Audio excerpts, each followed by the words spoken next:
welcome to the Rappelz Tournament Item Guide. So this will be a quick little guide demonstrating the different items you can get as drops.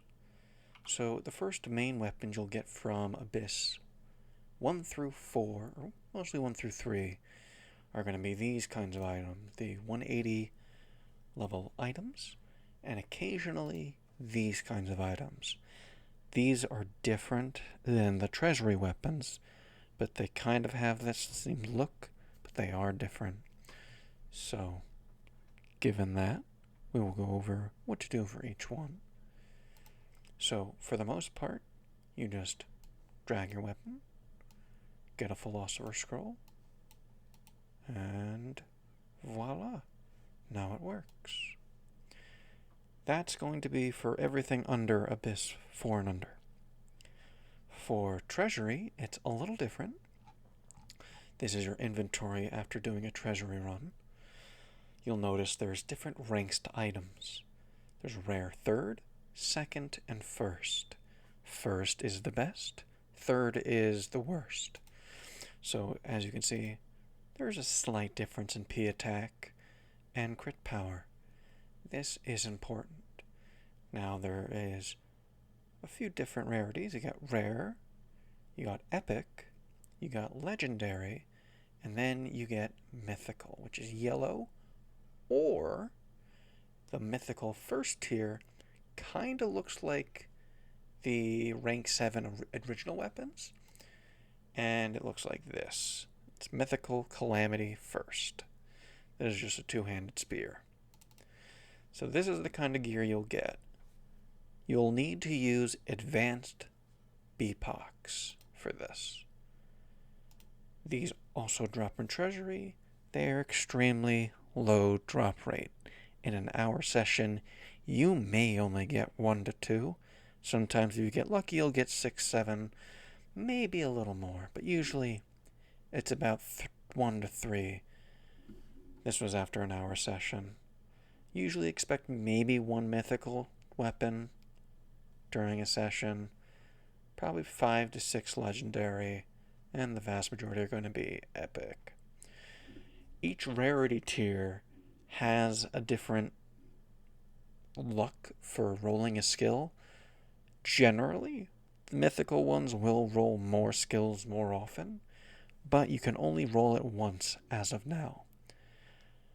Maybe in the future he'll be able to change it to be able to re-roll weapons, because they are rare and rolling one is extremely difficult for the skill you want.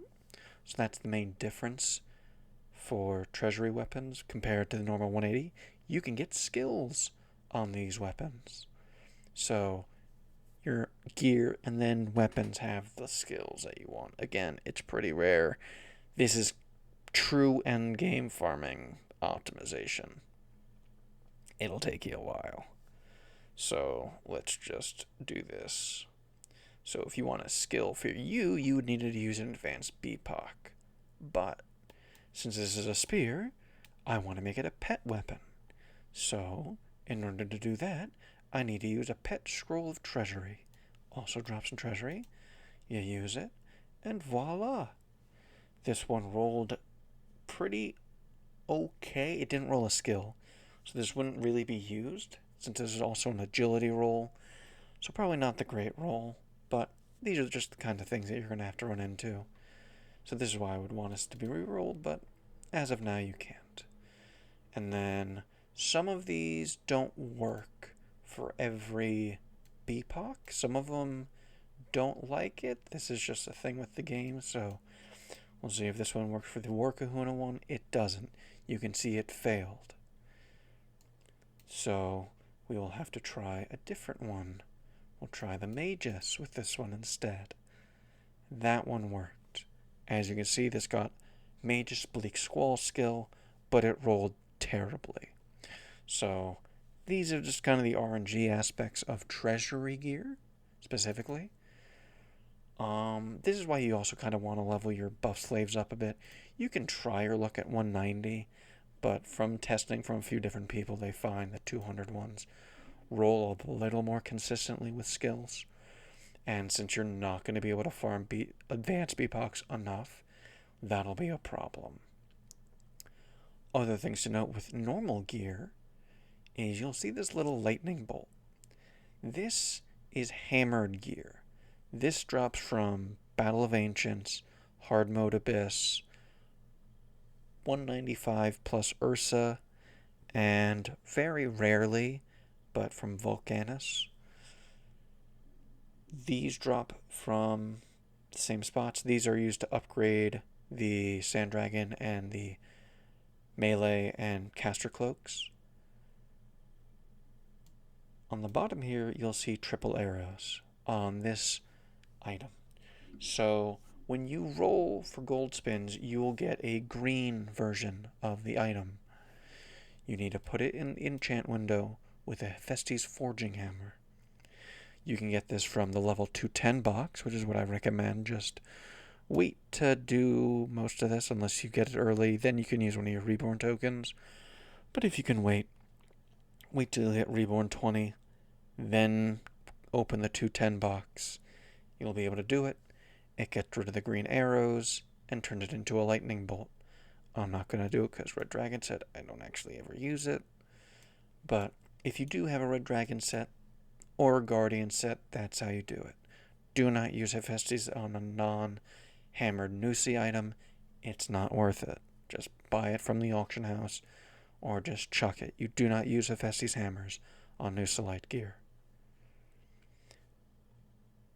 That's about it for identifying. You can do the final Ares awakening at one of these. So let's, I guess, swap this just so I can show you a weapon. This is a two-handed axe. I'll just put it on a pet scroll just so I can show you. Okay, did it roll? Nope, fucking agility again. Yeah, this happens a lot. This will be how to enchant it to plus 25. So normally you would get your weapon to plus 20 using the normal rank 7 cubes. However you would want to get it to plus 20. Or by doing farming in abysses, you'll get these final enchantment transfer scrolls. These only work for weapons, not armor. So specifically weapons. So this is a plus 21. So you have your main weapon, plus 21. You would grab one of these. You can get this from a weapon food vendor, either Maya using elite boss souls or other stuff. You put it in the window, and voila, it's now plus 21. Then you go plus 21 with an amalgam, plus 22 with an amalgam, plus 23, and plus 24. Now it is plus 25, so it should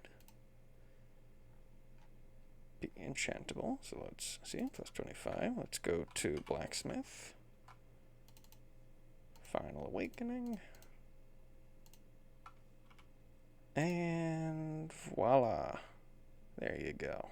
For enchanting purposes, just as a quick one, you put your weapon there, you go to the weapon. Voila. That is how you awaken your weapon. You can then put the scroll in to remove that awakening and try again over and over and over until you get what you want. You do this for all the gear. That is how you do awakening. Don't really have to worry about doing the Galaxy Stone stuff. It's only a few hundred damage. When you're doing hundreds of millions of damage, it doesn't really matter. So, unless you just like the look of the weapon, you don't have to fret about the Galaxy weapon stuff. A few hundred damage is not going to make or break your overall damage.